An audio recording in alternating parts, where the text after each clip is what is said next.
En este video vamos a analizar cómo ha ido avanzando el estudio de la lingüística desde los antiguos griegos. Esto a modo de línea del tiempo, hablando sobre los autores más reconocidos en este campo cronológicamente.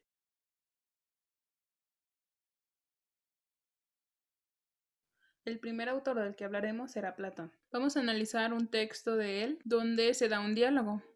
El diálogo se da precisamente entre Crátilo y Hermógenes. Ambos empiezan a discutir sobre su opinión acerca del origen del lenguaje. Primeramente, Crátilo expone su opinión. Crátilo expone un punto de vista naturalista, misma donde argumenta que hay una forma natural para llamar a las cosas. Por otro lado, Hermógenes tiene una opinión un poco más convencional. Hermógenes sostiene que nosotros llamamos a las cosas como queremos, siempre y cuando las sociedades donde utilicemos ese lenguaje esté bajo un mismo acuerdo. Debido a la confusión de la charla, Hermógenes decide acudir a Sócrates para disipar sus dudas. Sin embargo, Sócrates critica duramente el argumento de Hermógenes. A lo largo del diálogo, Sócrates discute los dos puntos de vista, tanto el de Crátilo como el de Hermógenes. También los analiza y los contradice, para finalmente llegar a la conclusión de que ese es uno de los más grandes dilemas del lenguaje, al menos hasta su época. Expone lo difícil que es tratar de darle una respuesta, además de ser consciente del hecho de que tal vez ni siquiera él mismo la sabe.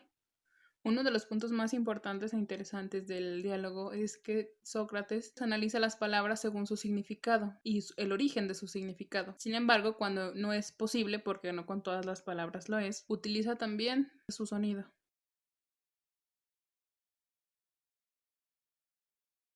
La importancia de Dante y de su trabajo en la literatura es enorme, no solamente por ser un transgresor de su época y escribir la Divina Comedia en italiano, sino que también Dante realizó algunos estudios lingüísticos donde intentaba separar la lengua culta de la lengua vulgar, específicamente del italiano. Quería encontrar el italiano perfecto. Por ello, en un escrito propone un estudio del lenguaje basado en la Biblia, específicamente en el pasaje bíblico donde se cuenta la historia de la Torre de Babel.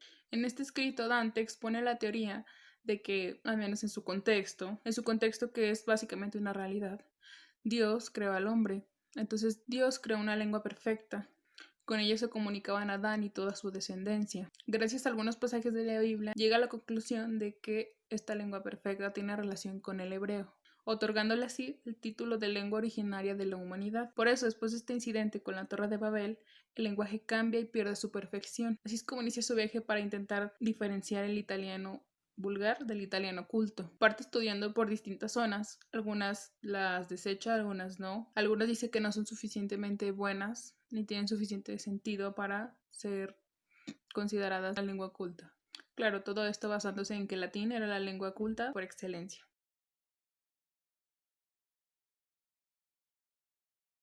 En este capítulo se nos habla.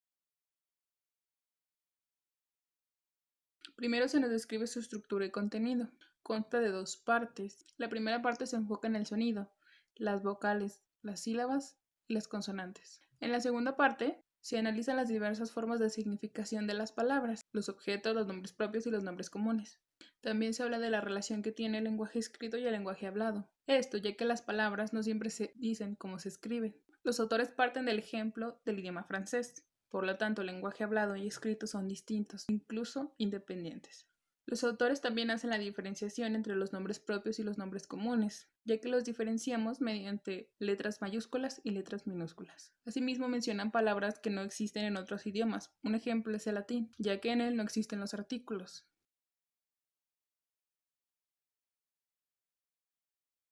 El trabajo de Franz Bopp se enfoca en el estudio de las posibles relaciones que tienen las lenguas indoeuropeas con otras familias lingüísticas. Su investigación comienza con aportes de Dante, quien reconoció y organizó a las familias de las lenguas romance, mientras analizaba en su escrito ya mencionado anteriormente. Bopp fue muy influenciado por el escritor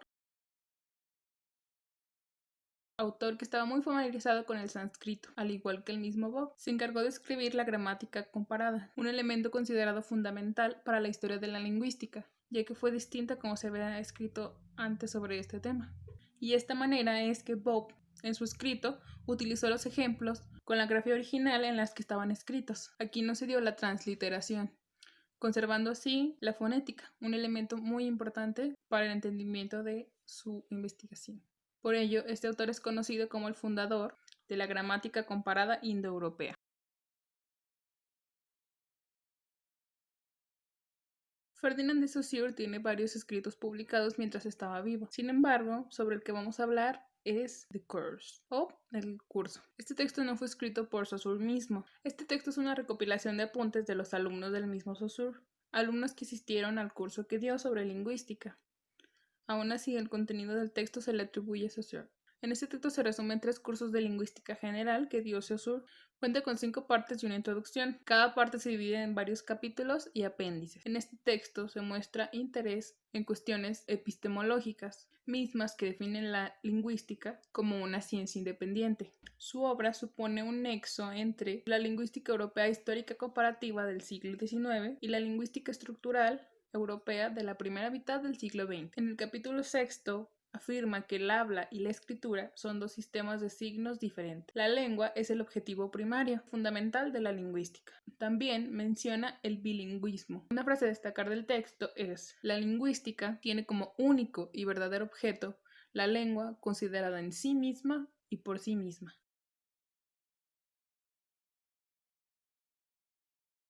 Los aportes de Edward Sapir son específicamente para la corriente lingüística norteamericana. Su trabajo se integra con la antropología. El libro que vamos a analizar ahora se llama Language o Lenguaje, la introducción al estudio del habla. En él desarrolla distintos conceptos que más tarde conformarán toda una teoría. En el primer capítulo, a modo de introducción, Sapir afirma que el lenguaje no es algo biológico. Para él, el habla no es algo instintivo, sino cultural y consciente. Por ello, podremos encontrar la diferencia entre el sonido que emiten los mexicanos y los estadounidenses, o una persona de habla inglesa, porque aunque parezca algo instintivo, en realidad es algo que aprendimos. Tiene una concepción mentalista del lenguaje. Eso significa que no se puede pensar sin el habla. Sapir considera la escritura como el más importante simbolismo. Para Sapir, las formas escritas son símbolos secundarios de las habladas. Para definir a la palabra, él propone la siguiente definición: es una de las porciones de significado aislado, más pequeñas y semánticamente satisfactorias en que se puede resolver una oración. Frase que nos recuerda al estructuralismo y a los fonemas. Otro aporte importante de Sapir es lo que él denomina drift, que en español puede traducirse como corriente, naciendo así las corrientes lingüísticas. De su trabajo surgió la hipótesis de la relatividad lingüística. Él proponía el estudio de distintas tipologías en las que no solo incluía a las europeas, sino también a las americanas, abriendo así nuevos horizontes que permitieron la apertura de más estudios sobre la lengua americana.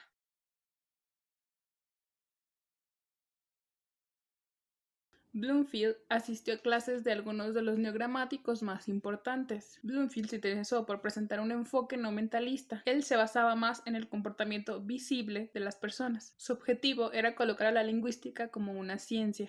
Para él, cada sonido tiene un significado. También trajo a colación el alfabeto fonético internacional, que podría decir que había quedado olvidado, aunque fue cambiado tiempo después. Su enfoque es más mecanicista. También se da cuenta que el sistema de las lenguas indoeuropeas no es universal. Las lenguas americanas son distintas. Para él, los factores sociales también son importantes. Es incluso comparado a Saussure en la lingüística europea.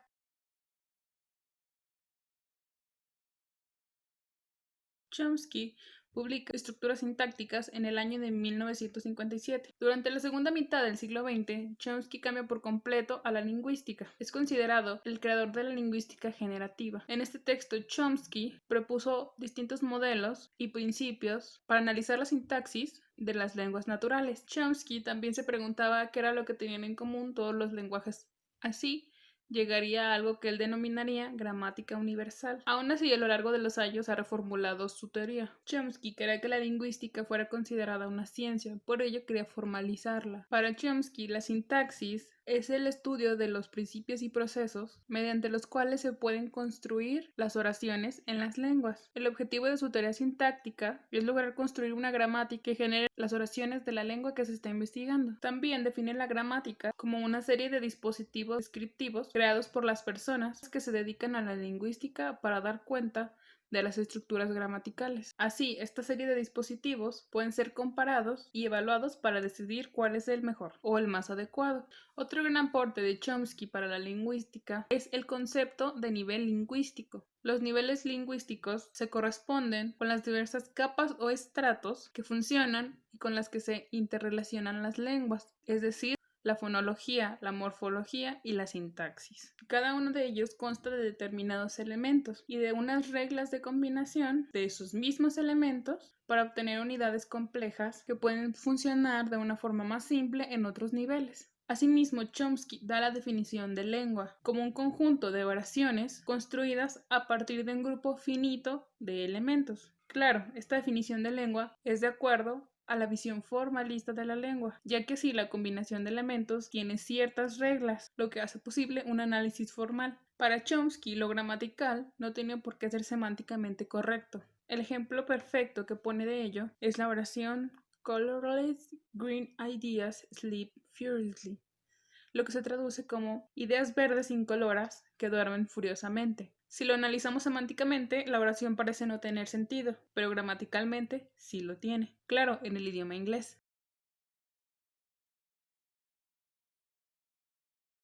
Hasta antes de Lenenberg se creía que en el cerebro solo la parte izquierda se encargaba del lenguaje, especialmente la corteza. Sin embargo, Lenenberg llegó a las conclusiones de que no era así. Para Lenenberg, el lenguaje no se encontraba solamente en la corteza. Define las etapas de la adquisición de la lengua. La primera va desde el nacimiento hasta los 3 meses, es donde aparece el arrullo. La segunda etapa va de los 4 a los 20 meses. Es donde se pasa del balbuceo a las palabras. La siguiente va de los 21 a los 36 meses, que es donde se adquiere el lenguaje. Aparece la preferencia por una mano. El hemisferio derecho puede asumir por sí solo la responsabilidad del lenguaje. El lenguaje puede abarcar todo el cerebro. El hemisferio derecho se hace dominante al final de este periodo. El siguiente es entre los 3 y los 10 años. Aquí sucede algún tipo de refinamiento gramatical y se expande el vocabulario, y es cuando se establece el dominio del hemisferio izquierdo, entre los 3 y los 5 años, aunque aún así el hemisferio derecho se puede ver involucrado en las funciones del habla. La siguiente va de entre los 11 y los 14 años, es cuando aparecen los acentos extranjeros y el lenguaje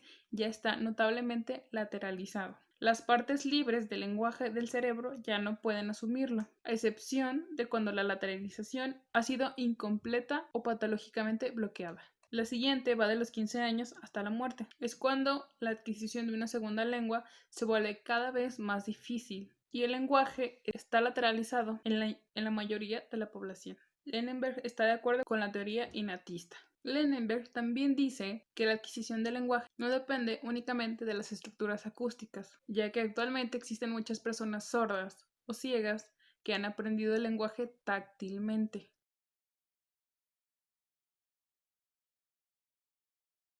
Si bien Chomsky prefería concentrarse en la sintaxis, George Lakoff prefería enfocarse en la semántica. Para George Lakoff, la semántica de una lengua está corporeizada, es decir, nuestros pensamientos son corporeizados, están basados en nuestras experiencias físicas, nuestros pensamientos se definen por nuestro comportamiento, por ello son corporeizados, ya que nuestros sistemas conceptuales se basan en la percepción y los movimientos táctiles y físicos de nuestra experiencia física y social. A esto Lakoff lo llama realismo experiencial.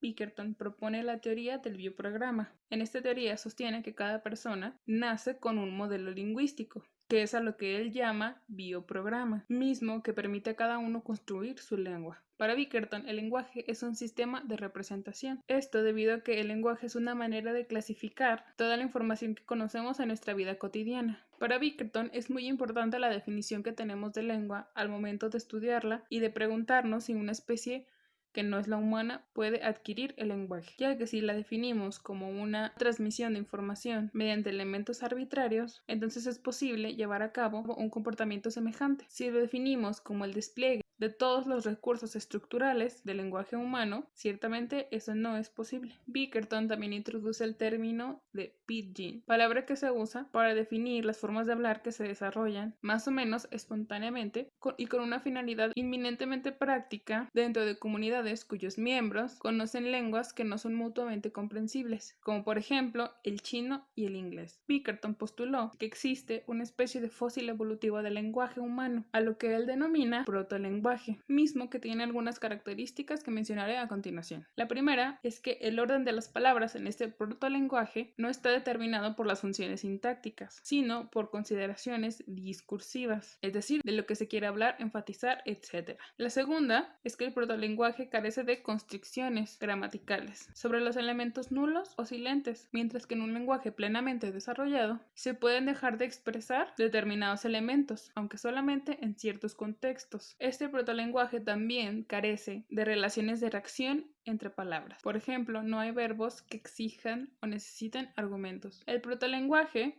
carece de mecanismos para expandir expresiones mediante procesos como la subordinación. Este protolenguaje además se caracteriza por una casi total ausencia de palabras con función exclusivamente gramatical, sin un significado pleno, como las conjunciones o las preposiciones.